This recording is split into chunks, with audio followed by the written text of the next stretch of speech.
नमस्कार। आकाशवाणी से प्रस्तुत है समाचार प्रभात।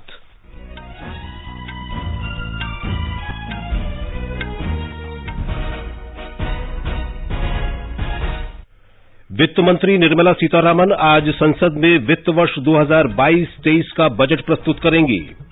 आर्थिक सर्वेक्षण में वर्ष 2022-23 में 8 से 8.5% की आर्थिक वृद्धि का अनुमान। वर्ष 2021-22 में अर्थव्यवस्था की वास्तविक वृद्धि दर 9.2% रहने का अनुमान। निर्वाचन आयोग ने रोड शो, पदयात्रा, वाहन रैली और जुलूसों पर लगा प्रतिबंध 11 फरवरी तक बढ़ाया। मणिपुर में विधानसभा चुनाव के पहले और उत्तर प्रदेश में 5वें चरण के लिए नामांकन भरने की प्रक्रिया आज से शुरू। देश में 166 करोड़ 59 लाख से अधिक कोविड टीके लगाए गए। भारतीय तटरक्षक बल आज अपना 46वां स्थापना दिवस मना रहा है। हॉकी में भारत ने मस्कत में FIH प्रो लीग के अपने पहले मैच में चीन को 7-1 से हराया और भारत के हॉकी गोलकीपर PR श्रीजेश को वर्ष 2021 के लिए world games athlete of the year का पुरस्कार।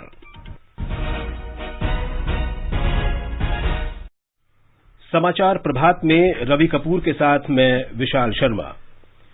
देश के कई हिस्सों में कोरोना संक्रमण तेजी से फैल रहा है। हमारी अपील है कि आप सतर्क रहें और 15 से 18 वर्ष के किशोरों सहित अन्य लोगों के टीकाकरण में मदद करें। कोरोना वायरस के नए स्वरूप ओमिक्रॉन से चिंताएं बढ़ी हैं। सुरक्षित रहने के लिए कृपया 3 सरल उपायों का पालन अवश्य करें। मास्क पहनें, 2 गज की सुरक्षित दूरी बनाए रखें, हाथ और चेहरा साफ रखें। कोविड से संबंधित किसी भी जानकारी और मार्गदर्शन के लिए राष्ट्रीय हेल्पलाइन नंबर 011-2397-8046 और 1075 पर संपर्क करें। देश के 75वें स्वाधीनता दिवस समारोह के उपलक्ष्य में आजादी का अमृत महोत्सव के अंतर्गत सरकार अनेक गतिविधियों का आयोजन कर रही है। इस अवसर को जन उत्सव के रूप में मनाते हुए आकाशवाणी समाचार स्वाधीनता संग्राम और उसके गौरवशाली इतिहास पर विशेष प्रश्नोत्तरी कार्यक्रम प्रसारित कर रहा है। कल के अमृत महोत्सव क्विज का प्रश्न था, उस स्वतंत्रता सेनानी का नाम बताएं जिसने गांव-गांव जाकर स्वराज मंत्र का संदेश दिया और जिनकी मृत्यु 1883 में आमरण अनशन के दौरान यमन में अदन के किले में हुई थी। सही उत्तर है वासुदेव बलवंत फडके।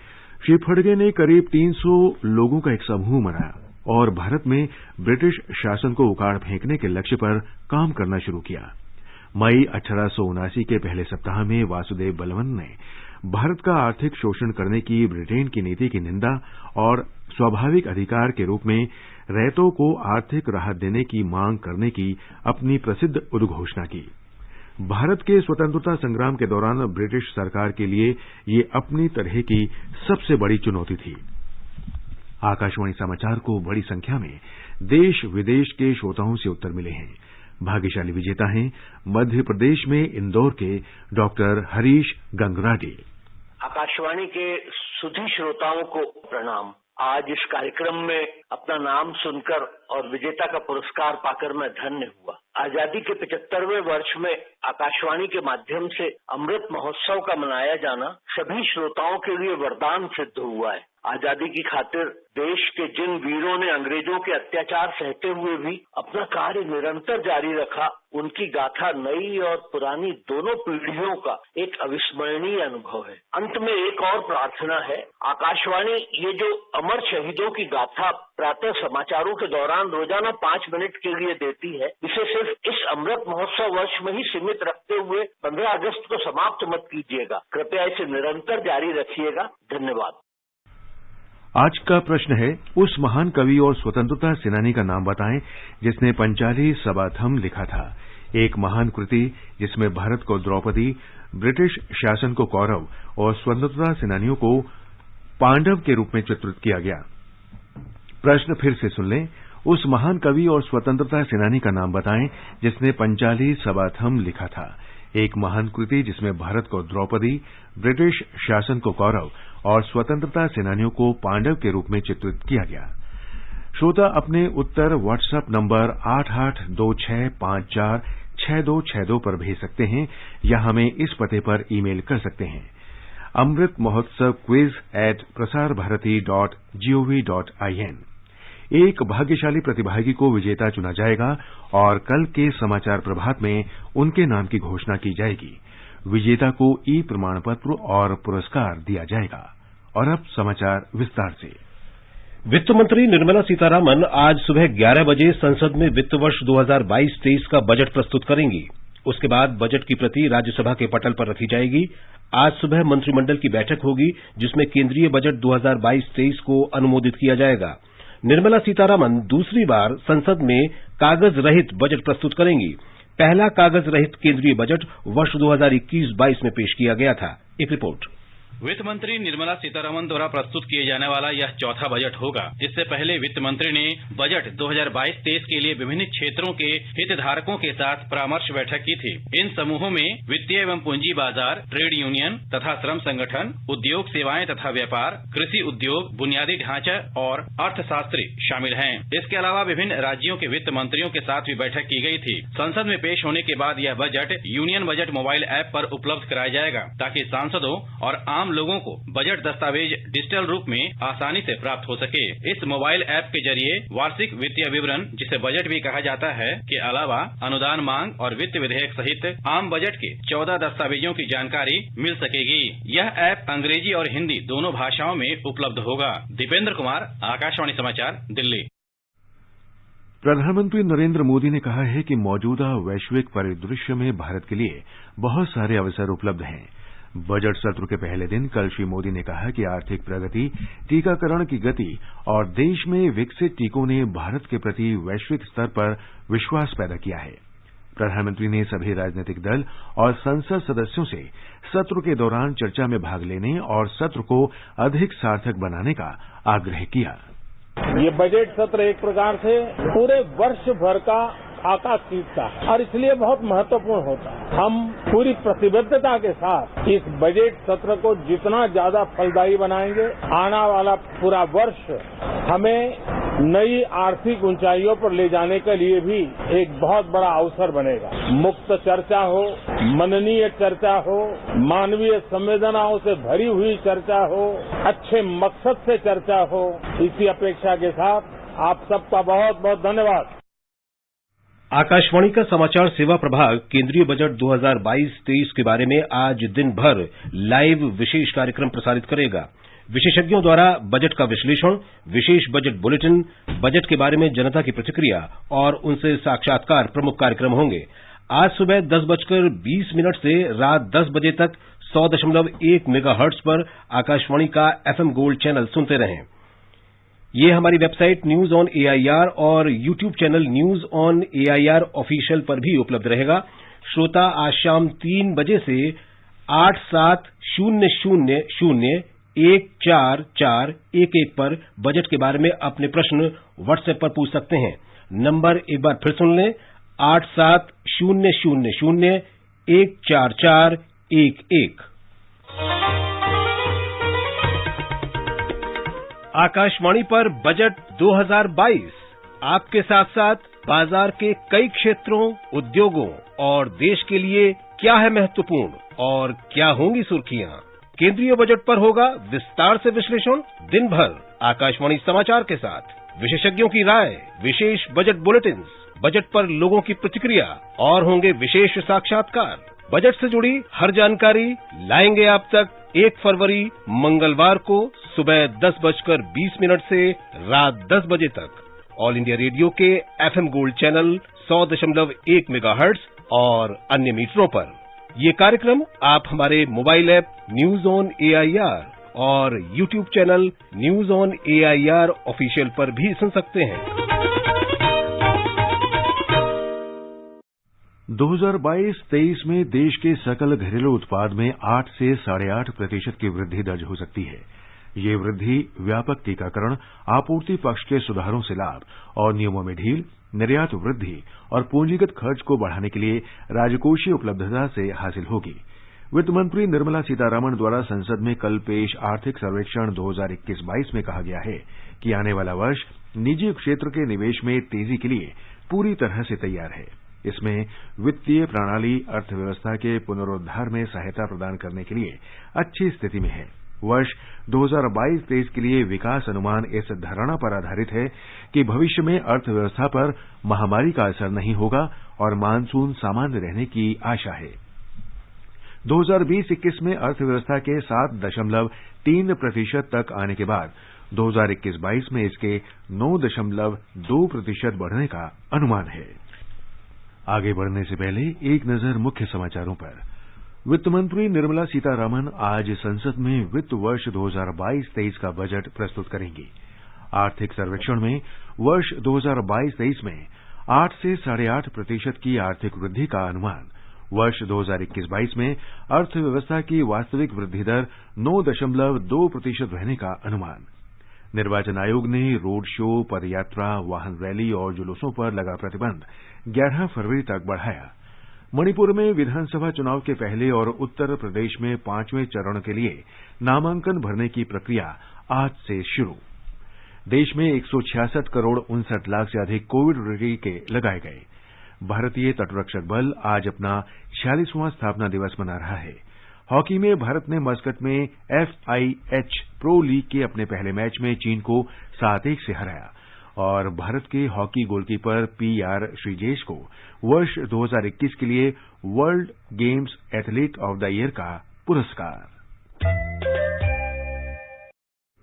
निर्वाचन आयोग ने 11 फरवरी तक रोड शो, पदयात्रा, वाहन रैली और जुलूसों पर लगे प्रतिबंध को बढ़ा दिया है। मुख्य निर्वाचन आयुक्त सुशील चंद्र ने निर्वाचन आयुक्त राजीव कुमार और अनूप चंद्र पांडेय के साथ विधानसभा चुनाव वाले राज्यों में कोविड संक्रमण की वर्तमान स्थिति की विस्तार से समीक्षा की। इस दौरान इन राज्यों के मुख्य सचिवों ने आयोग को बताया कि संक्रमण दर कम हो रही है और अस्पतालों में भर्ती होने वाले मरीजों की संख्या में भी कमी आई है।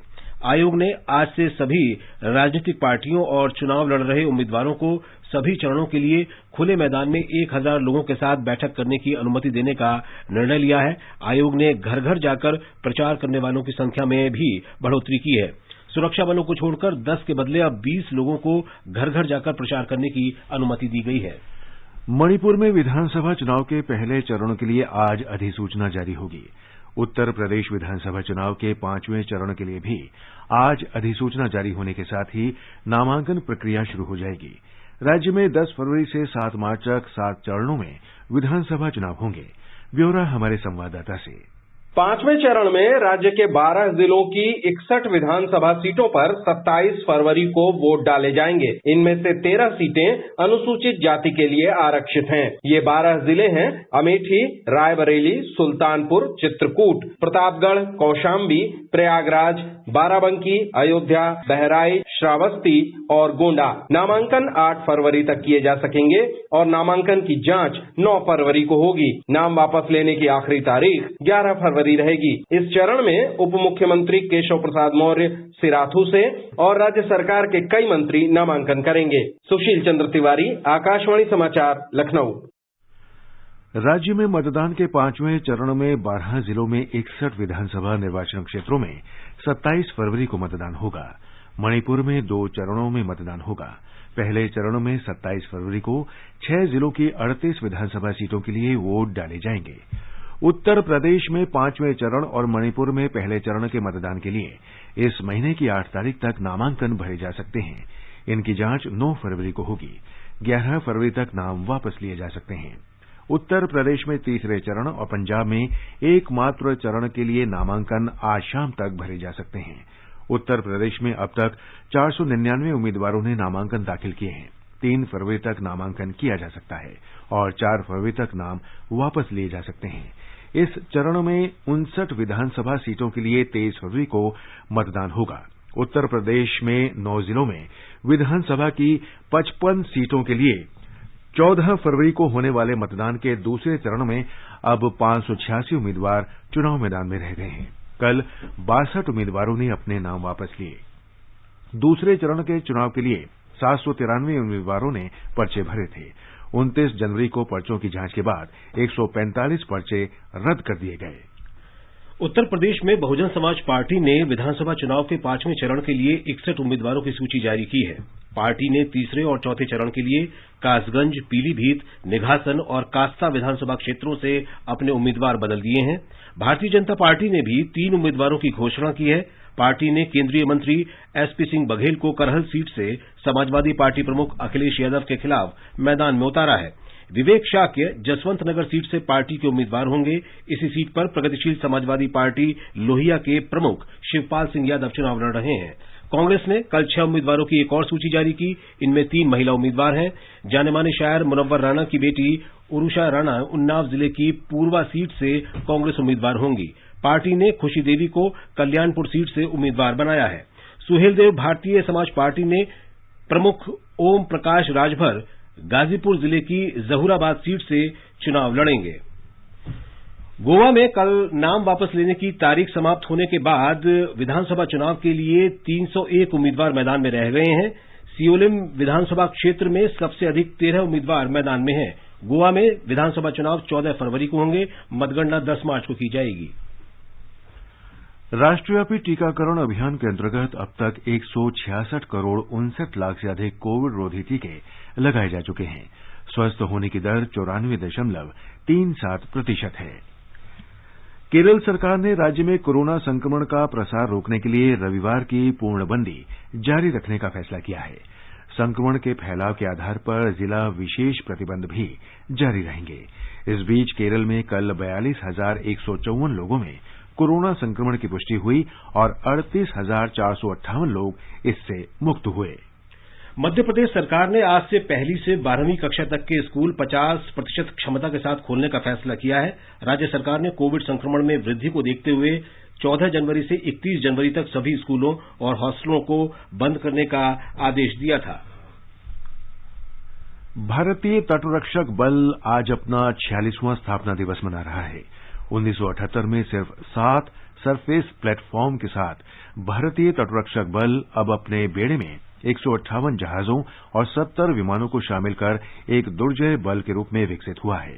तटरक्षक बल का लक्ष्य 2025 तक अपने बेड़े में 200 सरफेस प्लेटफॉर्मों और 80 विमानों को शामिल करना है। दुनिया में चौथे सबसे बड़े तटरक्षक के रूप में बल ने भारतीय तटों को सुरक्षित रखने और भारत के समुद्री क्षेत्रों में नियमों को लागू करने में महत्वपूर्ण भूमिका निभाई है।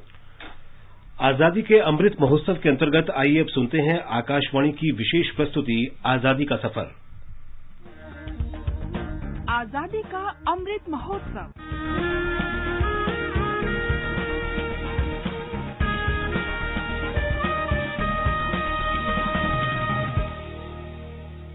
आजादी का सफर आकाशवाणी के संग एक राष्ट्र का जन्म, भारत का शानदार स्वाधीनता संघर्ष आधुनिक विश्व के महानतम संघर्षों में से एक है।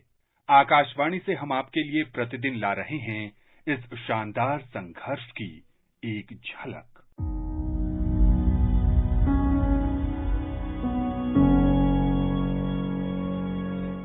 आज की कड़ी में हम स्वतंत्रता सेनानी और समाज सुधारक ब्रह्म बंधव का स्मरण कर रहे हैं, जिनका जन्म 1 फरवरी 1861 को पश्चिम बंगाल में हुआ था। ब्रह्म बंधव अपने कॉलेज के दिनों में ही स्वतंत्रता आंदोलन में शामिल हो गए थे। वे केशव चंद्र सेन के साथ घनिष्ठ रूप से जुड़े थे, स्वामी विवेकानंद के सहपाठी रहे और रविंद्रनाथ टैगोर से भली भांति परिचित थे। ऐसा कहा जाता है कि विवेकानंद ने क्रांति लौ जलाई तो ब्रह्म बंधव ने उसे प्रज्वलित किया, उसकी रक्षा की और बलिदान की भावना को प्रोत्साहित किया।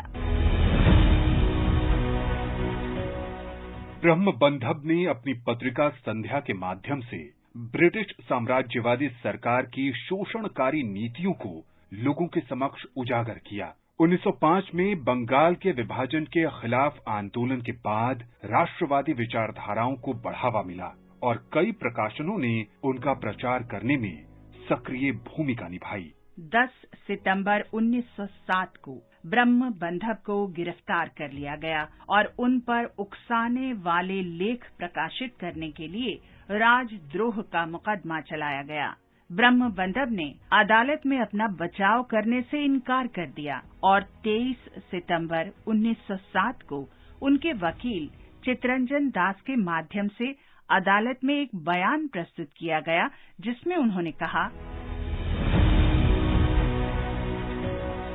मैं समाचार पत्र संध्या के प्रकाशन, प्रबंधन और संचालन की पूरी जिम्मेदारी स्वीकार करता हूं, लेकिन मैं मुकदमे में भाग नहीं लेना चाहता, क्योंकि मुझे विश्वास नहीं है कि ईश्वर प्रदत्त स्वराज मिशन के अपने विनम्र हिस्से को पूरा करने में मैं किसी भी तरह से विदेशी लोगों के प्रति जवाबदेह हूं, जो हम पर शासन करते हैं और जिनका हित निश्चित रूप से हमारे सच्चे राष्ट्रीय विकास में बाधक है।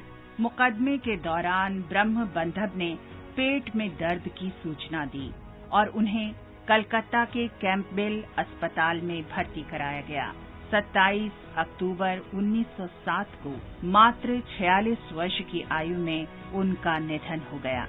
हम इस महान राष्ट्रवादी को नमन करते हैं।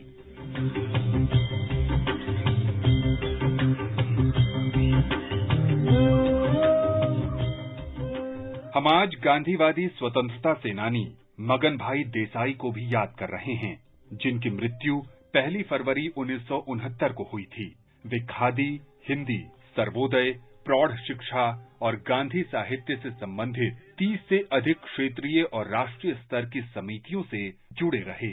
नम्रता के सागर तेरी अपनी नम्रता दे। मगन भाई 1921 में गांधीवादी विचारधारा से प्रेरित हुए और स्वतंत्रता संग्राम में शामिल हो गए। गांधी जी की प्रेरणा से वे वर्धा के महिला महाविद्यालय के प्रभारी बने। मगन भाई देसाई को स्वतंत्रता संग्राम में भाग लेने के लिए 1932 में गिरफ्तार कर लिया गया था। मगन भाई देसाई ने अपने जीवन के 24 वर्ष गुजरात विद्यापीठ की सेवा में समर्पित किए। 1957 में उन्हें गुजरात विश्वविद्यालय का कुलपति बनाया गया। अपनी मृत्यु तक मगन भाई देसाई ने गांधीवादी सिद्धांतों का हमेशा पालन किया। खून खराबे से कोई झगड़ा खत्म हुआ है? दिलों में नफरत और हाथों में हथियार लेकर कोई मसला हल हुआ आज तक? हम स्वतंत्रता सेनानी और अभिनेता अवतार किशन हंगल को भी याद कर रहे हैं, जिनका जन्म 1 फरवरी 1914 को सियालकोट, पंजाब में हुआ था।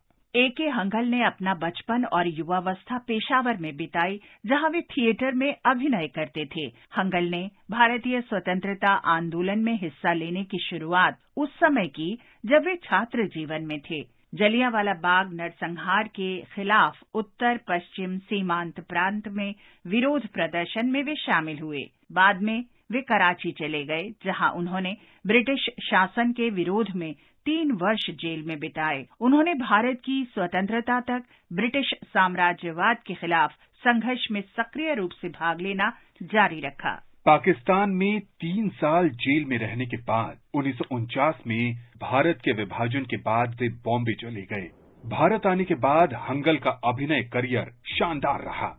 उन्होंने 1949 से 1965 तक कई नाटकों में अभिनय किया। A.K. हंगल ने 1966 से 2005 तक के करियर में लगभग 225 हिंदी फिल्मों में अभिनय किया। हम इस महान भारतीय को सलाम करते हैं। आज बस इतना ही।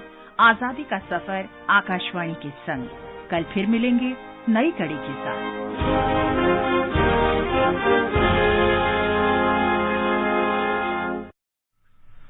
भारत की महिला हॉकी टीम ने कल ओमान में मस्कट में चीन को 7-1 से हराकर FIH प्रो लीग हॉकी में अपना अभियान शुरू किया।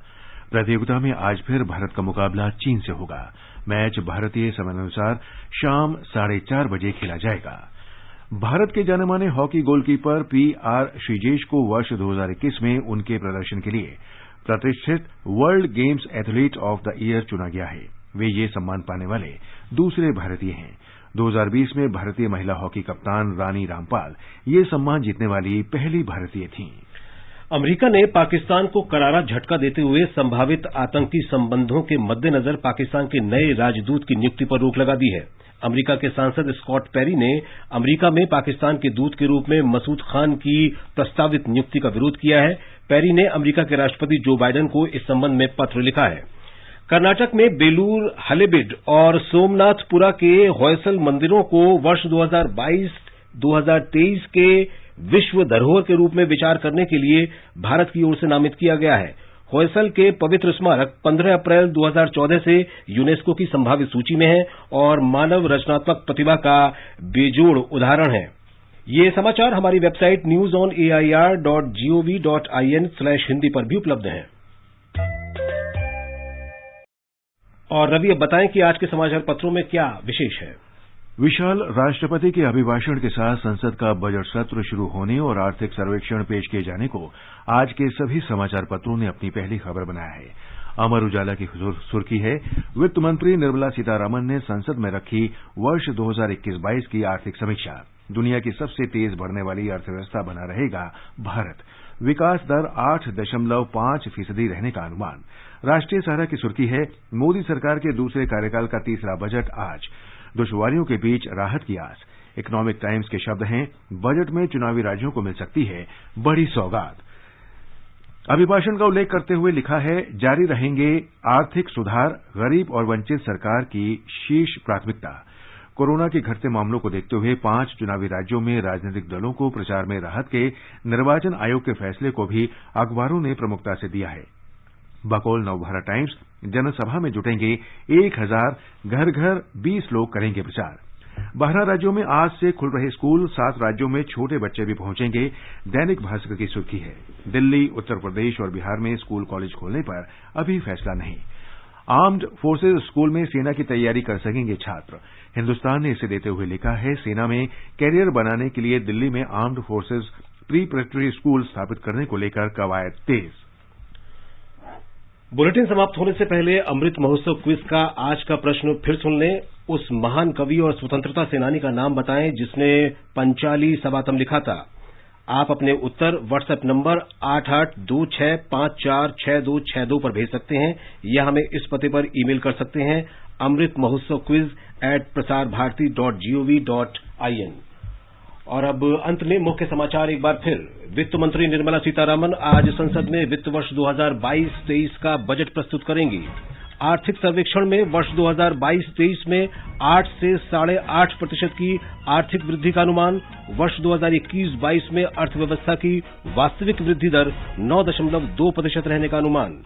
निर्वाचन आयोग ने रोड शो, पदयात्रा, वाहन रैली और जुलूसों पर लगा प्रतिबंध 11 फरवरी तक बढ़ाया। मणिपुर में विधानसभा चुनाव के पहले और उत्तर प्रदेश में 5वें चरण के लिए नामांकन भरने की प्रक्रिया आज से शुरू। देश में 166 करोड़ 59 लाख से अधिक कोविड रोधी टीके लगाए गए। भारतीय तटरक्षक बल आज अपना 46वां स्थापना दिवस मना रहा है। हॉकी में भारत ने मस्कत में FIH प्रो लीग के अपने पहले मैच में चीन को 7-1 से हराया और भारत के हॉकी गोलकीपर PR श्रीजेश को वर्ष 2021 के लिए world games athlete of the year का पुरस्कार। इसके साथ ही समाचार प्रभात का ये अंक समाप्त हुआ। नमस्कार।